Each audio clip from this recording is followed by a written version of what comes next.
지금 이제 당 대표에 대해서 물어보겠는데 쑥 들어가서 만약에 대표님이 당 대표가 됐다. 그러면은 지금 국회 이대로 둬서는 안 되잖아요. 안 되죠, 당연히. 말할 것도 없죠. 대표님의 대책은 뭡니까? 네. 당연히 이재명 대표를 만나러 가죠. 네. 집에도 찾아갈 거고요. 대표님. 뭐 가지 왜 못 가요? 네, 가서. 바뀌기 전에는 민주당 대표니까 네. 대통령은 또 역할이 다르잖아요. 네. 대통령은 범죄의 수사에 관해서 네. 지금 지휘하고 있는 입장은 아니지만 네. 범죄 그 수사를 받고 있는 사람하고 그것도 중대한 권력형 비리라고 하는 의혹이 중심축에 있는 사람하고 막 그저께 뭐 대화하는 게 사실은 좀 조심스러운 게 있잖아요. 그런 것 때문에 고민하시겠죠. 그렇지만 저는 뭐 그거하고 상관없이 정당의 대표로서 역할을 해야죠. 당연히 만나서 얘기해야죠. 그럼 전당대회는 앞으로 많이 남았는데 예. 내년 초에 한다는 거 아닙니까? 그러면 정진석 비대위원장이 그 역할을 해야 되겠네요. 뭐 하겠죠. 그래서 이제 대표님께서 당 대표 출마 의지가 높으신데 출마의 변이랄까요? 출마 포부 일단 간단하게 좀 한 말씀 부탁드리겠습니다. 그냥 우리 당을 놓고 본다 그러면 당의 리더십을 이번에는 좀 이게 검증된 리더십을 세워야 되겠다. 이게 뭐 그냥 지난번에 우리가 그 당 대표를 뽑을 때 검증이 덜 된 상태로 그냥 여러 가지 분위기 때문에 그렇게 뽑았더니 나중에 많은 갈등들을 당내 갈등을 야기했더라 하는 그런 그 아픈 우리의 그 과거가 있지 않습니까? 이제 뭐 과거가 아니지 사실 거의 뭐 현재형 과거입니다만은 지금 어려움이 그것 때문에 가중되고 있잖아요. 그렇죠, 맞습니다. 그게 우리 당 지지율이나 대통령 지지율 하락에도 결정적인 영향을 미쳤고요. 그래서 우리 당내 여러 가지 그런 그 현안들이 사실은 저희들에게도 큰 책임이 있습니다. 근데 그 점에 대해서는 제가 여러 차례 국민들께 사과도 많이 드렸습니다만은 어떻든 이 문제는 이제 조금씩 극복해 나가고 있는 과정이고요. 다시는 이런 그 과거를 반복하면 안 된다. 그러니까 검증된 리더십이 필요하다. 말로 잘하겠다. 말로 당을 뭐 총선 승리로 견인하겠다라고 하는 그 말만 믿고 할 일은 아니다. 실제로 그 사람이 어떤 성과를 내느냐 그걸 가지고서 검증을 해야 된다고 생각하는 거죠. 저 같은 경우는 작년 1년 동안 원내대표로서 그 최악의 여건 가운데 소수 야당을 이끌고 대통령 선거 승리를 이끌어냈거든요. 그리고 이어지는 지방선거도 압승을 이끌어냈고요. 그러니까 그 내부의 많은 갈등들과 가지고 있는 역량의 부족에도 불구하고 그걸 잘 통합해가지고 시너지 효과를 만들어낸 그 결과 그것이 검증된 사람이다. 그런 말씀을 드리고 싶죠. 그래서 이제 대표님께서 그런 부분에서 안철수 의원 같은 경우는 좀 불안하다. 그냥 우리가 원론적으로 보면 아니 손댄 정당마다 만들었다가 망했다가 또 다시 뭐 합당을 했다가 또 뭐 분당을 했다가 만지는 정당마다 계속해서 망했다. 그러면 검증 과정에서 그것이 과연 그게 안정된 리더십이라 할 수 있을까 하는 의문을 제기할 수밖에 없지 않느냐 이런 얘기죠. 그리고 선거 나올 때마다 계속 지더라. 선거 나올 때마다 나왔다가 중간에서 그만둬 버리더라.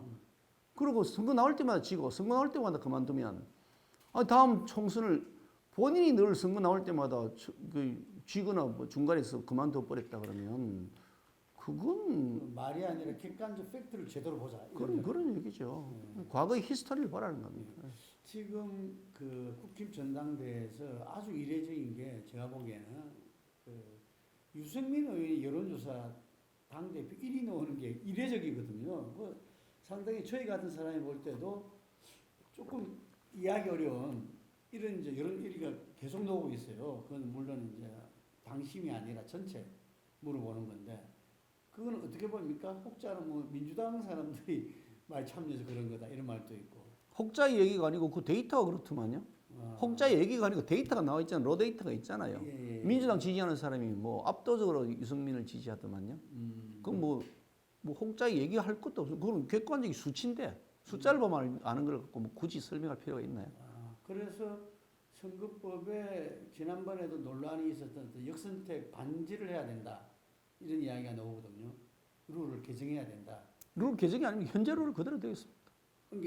아니 룰 개정 필요 현재 룰이 그래 되겠습니다. 그래 되겠습니다. 민주당은 역선택을 방지해야 된다고 의무조항으로 넣어놨고 우리는 역선택을 방지할 수 있다고 재량적으로 넣어놨다는 것일 뿐이지 그 당원을 개정할 이유가 전혀 없습니다. 그 당원 그대로 하면 됩니다. 뭔 문제가 돼? 원내대표 있었던 선거에서 6대4로 나왔습니다. 그리고 그저께인가요? 이렇게 국회 부의장 선거에서는 비슷하게 나왔지 않습니까? 2표 차이라고 해서. 그래서 뭐 흔히들 언론에서는 친윤과 반윤의 이 세대결이 비슷해졌다 이런 평가를 내놓기도 하거든요. 누가 친윤이고 누가 반윤이죠? 그 얘기를 들을 때마다 황당한데 이영호 의원은 이영호 원내대표 나왔었잖아요. 이영호 의원은 대통령직 인수위원회 간사로 갔던 사람입니다. 그렇죠. 인수위원회 간사로 가는 핵심 아닌가요? 그거 친윤의 핵심 아닌가요? 근데 이영호 의원이 떨어진 게 그럼 친윤이 이영호를 찍었는데 떨어진 거잖아요. 그러면. 근데 왜 그게 친윤 반윤의 차이죠? 아니 그 이영호 의원을 반윤이라고 지금 평가해야 그게 방금 말씀이 성립이 돼요. 그렇죠. 친윤 그러니까 주호영 의원이 친윤이라고 전제하고 이영호가 반윤이라고 전제해야 방금 친윤 반윤 얘기가 성립이 돼요. 이영호 의원은 아니 대통령직 인수위원회 간사로 가는 의원이에요. 그 사람이 왜 반윤이죠? 부의장 선거 뭐 정우택 당선돼서 부의장 그분이 그러면 친윤인가요 반윤인가요? 제가 물어볼게요. 친윤입니까 반윤입니까 그분은요? 법륜이라고 표현해요. 법륜이요? 나 또 처음 들어봤네. 그분은 선거할 때 대통령 후보 선거할 때 그분은 그것도 안 했습니다. 현역 국회의원 아니었습니다. 그렇죠. 네, 맞아요. 대통령 선거 마치고 6월 달에 비로소 국회의원 됐습니다. 3월 달에 대통령 선거 있었고요. 6월 달 지방 선거할 때 재보궐선거를 통해서 국회에 들어왔습니다. 그분이 무슨 법률은 왜 누가 법률을 하든 난 그것도 처음 들어봤네요.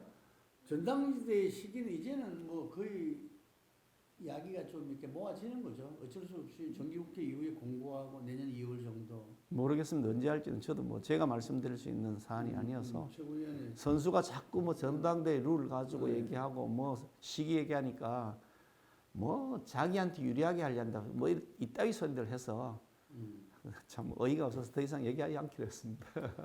그 국힘은 TK 중심 영남 기반인데 우리 대표님은 PK잖아요. 그래서 총선 승리가 제일 중요한데 수도권 중부권에서 당대표 나와야 되는 거 아닌가라는 주장도 있습니다. 완전히 황당한 궤변입니다. 그 18대 총선 2008년도인데요. 우리 당 대표가 강재섭이었습니다. 네. 우리가 153석이고요. 네. 통합민주당 81석이었습니다. 네. 19대 총선 박근혜 비대위원장이었는데요. 우리가 152석이었습니다. 네. 민주당 127석. 20대 총선인데요. 2016년도에 우리 대표는 원유철이었습니다. 네. 우리가 졌습니다. 122석. 21대 총선 바로 2년 여전이죠. 우리 당 대표 누구였는지 아십니까? 황교안이었습니다. 수도권이잖아요. 졌습니다. 아니 수도권이 대표인 거하고 총선하고 무슨 상관이 있습니까? 완전히 지금 그런데 오히려 영남권에서 대표할 때는 과반 차지했고요. 비영남권에서 차지할 때는 졌습니다. 아니 개변이죠. 이 수치. 윤석열 대통령 충청 연고를 가진 서울분이시잖아요. 그리고 우리 당의 비상대책위원장 충청이잖아요. 예. 국회 부의장 충청이잖아요. 국무총리 호남이잖아요. 그럼 영남은 뭐죠? 그리고 다음 원내대표 누가 뽑힐지 몰라요. 예. 그럼 지도부 그러면 영남은 뭐죠? 그리고 PK를 접해서 보자고요. 그 불경을 접해서 보자고요. 불경 국회의원이 총 33명입니다. 우리 당에. 그리고 우리 당이 압도적 다수입니다. 대구 경북 25명. 그 두 번입니다. 불경이 33명입니다. 근데 불경 출신, PK 출신 정치인의 지도부에 있는 사람이 단 한 명이라도 있나요? 아니면 중앙정부의 총리나 부총리에 단 한 명이라도 있나요? 단 한 명이라도 있습니까? 역차별 아닌가요? 아니 단 한 명도 없습니다. 예. 총리, 부총리 두 사람 뭐 이주가 된다 치더라도 도대체 그러면 불경은 뭔가요? 불경이 핫바지인가요? 아니 궤변 중에서도 궤변이죠. 아니 그 지금 불경 핫바지잖아요 지금 이러면 33명의 국회의원을 두고 있는데 당 지도부에 단 한 명도 없다? 정부 요직에도 단 한 명도 없다? 이게 말 돼요? 예, 총선 승리를 위해서라도 PK 출신 당대표 필요하다. 그런 의미가 아니고요. 총선 승리를 위해서 가지고 지역을 가지고 총선 승리를 논하는 것 자체가 웃기는 궤변이라는 겁니다. 궤변이다. 어떤 사람이 있냐 이거 중요한 거죠. 그 지도자가 그 대표가 얼마나 당의 국민 민심과 당의 당심을 잘 이끌어서 소통과 통합을 통해서 신의 효과를 만들어내고 그래서 선거의 승리를 이끌어낼 수 있는 사람이냐라는 것을 전제로서 봐야 되는 거지. 아니 뭐 만진 당마다 망하고 뭐 만진 당마다가 또 수시로 하다가 분당하고 뭐 또 선거 나올 때마다 지고 이런 사람을 할 거냐? 선거에 지휘만 하면 이런 사람을 할 거냐? 이런 문제지. 지역하고 무슨 상관이 있나?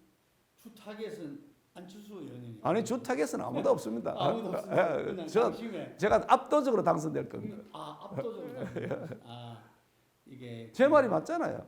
아니 당원들한테 유권자들이 이제 본격적으로 관심을 덜 가지고 있잖아요. 아직은. 지난 대선 때도 젊은 층이 지지 중요했지 않습니까? 예. 그래서 젊은 층 지지 당 대표가 되신다면 어떻게 이끌어서 총선 승리를 할 것이냐? 청년층에 대해서 이준석 대표가 했던 역할들이 분명히 있었습니다. 네, 그런 점에 대해서 우리가 일정한 부분 그 손실이 생겼어요. 그래서 굉장히 아쉽게 생각하고 그런데 그게 이준석 대표가 청년층을 대변한다 저는 그렇게 생각하지는 않습니다. 이준석 대표에 따라서 움직이는 그 팬덤들이 있어요. 근데 그 팬덤이 청년층을 대표한다 저는 그렇게 생각하지는 않는다는 의미를 말씀드리는 것이고요. 다만 우리가 이미지적으로 봤을 때 이준석 대표가 이제 그만두는 과정들이 매끄럽지 못하면서 청년층들에게 우리가 좀 이미지의 손상을 가져왔다. 저는 그 점에 대해서는 공감을 해요. 네, 그런 이제 그런 건 이제 새로운 인물의 새로운 젊은 인재들의 등용을 통해서 우리가 극복해낼 과제라고 보고요. 근본적으로 보면 청년들에게 우리가 줘야 될 청년들에게 줘야 될 선물은 뭐냐? 청년들에게 비전을 주는 겁니다. 뭐 청년 20살짜리를 데려와가지고 대표를 시켰다. 30살짜리를 시켜가지고 수석비서관을 시켰다. 이런 형태로 깜짝 쇼를 했다가 오히려 불공정 시비에만 더 걸릴 것이기 때문에 그런 형태의 깜짝 쇼가 아니고요. 비전을 주는 겁니다. 내가 열심히 일하면 내 집도 마련할 수 있고 내 좋은 직장도 생기고 내가 결혼해서 애도 키울 수 있고 내가 꿈을 가지고 신분도 상승할 수 있고 내가 열심히만 하면 나도 부자가 될 수 있다. 이런 비전을 주는 거죠. 그게 청년층에 대한 정책인 거죠. 알겠습니다. 그 정책들을 제가 앞으로 제시할 겁니다. 예, 차근차근.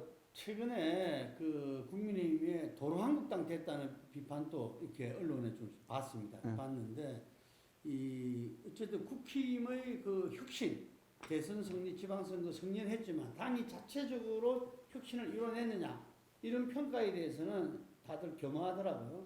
그 당 대표가 되시면 그 부분 어떻게 해내실 겁니까? 혁신을 해야 된다는 데서는 뭐 전적으로 공감하고 혁신하지 않고 살아남을 수 있는 정당은 존재하지 않습니다. 그건 당연히 그렇다고 생각하는데 도로 한국당 됐다는 평가에 대해서 저는 이해할 게 없습니다. 한국당이 나쁜 정당이었나요? 우리 당의 전신에서는 자유한국당이 나쁜 정당이었나요? 나쁜 정당이었으니까 도로 한국당 됐다는 것이 나쁜 평가라는 건 난 동의하지 않습니다. 아니 대한민국의 정당들이 수없이 사라졌다가 만들었다가 사라졌습니다. 그러나 우리 당의 전신이었던 자유한국당을 포함해서 새누리당 그 이전에 뭐 실한국당 우리가 민자당부터 시작했지 않습니까? 그 후에 3당 통합부터 시작해가 쭉 이렇게 역사를 보면요. 우리가 한 번도 등기부상 이름을 바꾼 적이 없습니다. 상호만 바꿨을 뿐이지. 등기부는 그대로입니다. 민주당은 등기부를 바꿨습니다. 신설 정당입니다. 우리는 신설 정당이 아니라 상호 변경 정당입니다. 어려울 때든 힘들 때든 고통스러울 때든 비겁하게 버리고 도망가지 않고 우리가 그야말로 죽음의 계곡에 있을 때도 우리가 절치부심하면서 다시 일어나기 위한 과정에서 우리 있었던 이름이 자유한국당입니다. 그 아픔을 딛고 우리가 새롭게 다시 국민들에게 이렇게 하겠습니다 해서 평가받아서 우리 이겼잖아요. 대통령 선거도 이기고 지방선거도 이기고. 근데 한국당이 나쁜 정당인가요? 어떻게 그렇게 나쁜 못된 말을 해요? 자유한국당이 힘들었어요. 고통스러웠어요. 국민의 지지를 많이 잃었어요. 맞아요. 그렇지만 그걸 바탕으로 해서 다시 일어났는데 자유한국당이 나쁜 정당이었다고요? 나쁜 사람이에요, 그 사람. 우리가 아픈 과거가 있었다는 걸 제가 인정하지 않는다는 것이 아니고 도로 한국당이 됐다는 평가를 했다고 나쁘다고 생각하는 자체가 그걸 넘어갔다는 얘기하는 겁니다. 그럼 그 내에서 우리는 아픈 역사도 다 우리의 역사를 안고 갑니다. 그걸 인정한 가운데서 당의 혁신과 쇄신, 당대표 당의 혁신은 뭐니 뭐래도 성과죠, 성과. 여당이 무슨 방법으로 국민에게 지지를 받습니까? 입 가지고 성과를 받습니까? 야당 비판해서 평가받습니까? 아닙니다. 우리가 야당 비판하죠. 이재명 대표 비판합니다. 근데 그거 가지고 우리가 선거를 이길 수 있나요? 천만의 말씀입니다. 그건 야당이 하는 거죠. 여당은 성과를 내요, 성과를. 아니, 그러니까 일자리를 만들어내고 경제를 살려내고 그리고 이 집값을 안정화시키고 청년들이 비전을 가지고 꿈을 가지고 일할 수 있도록 여건을 만들어주고 그걸 우리가 해야죠. 그게 혁신이죠. 혁신이 뭐가 혁신이겠어요? 당정대에서 그 오히려 당이 중심이 돼서 끌고 가야 되는 거 아닙니까? 그 당연하죠. 집권 여당. 당연하죠. 그런데 지금 좀 그러지 못한 부분들이 있거든요. 그 부분을 확실히 챙겨나가겠다는 이야기입니까? 그걸 김기현이가 할 수 있다고 하는 말씀드리잖아요. 그러니까 대통령실과 정부와 당하고 관계에서 하려면 예. 이게 그 여당의 대표를 하려면 정부를 끌고 가야 됩니다. 정부에게 끌려다니면 혁신이 안 됩니다. 오랫동안 정부에 몸담았던 사람들은 자신들이 오랫동안 이 타성들의 기본적으로 빠질 수밖에 없습니다. 나쁘다는 것이 아니라 어느 누구든지 저를 포함해서 어느 누구든지 그럴 수밖에 없는 것이 사람의 당연한 생리입니다. 우리나라 또 관료가 세잖아요. 그러니까 민심을 가장 현장에서 듣는 우리 당이 중심이 되어서 그래서 정부의 정책을 이끌고 가야죠. 그래서 개혁 과제들을 제시를 하고 개혁 과제를 따라서 뒷받침하는 것이 아니라 개혁 과제를 만들고 제시하고 따라오게 만드는 거죠, 정부를. 그게 여당이 하는 거죠.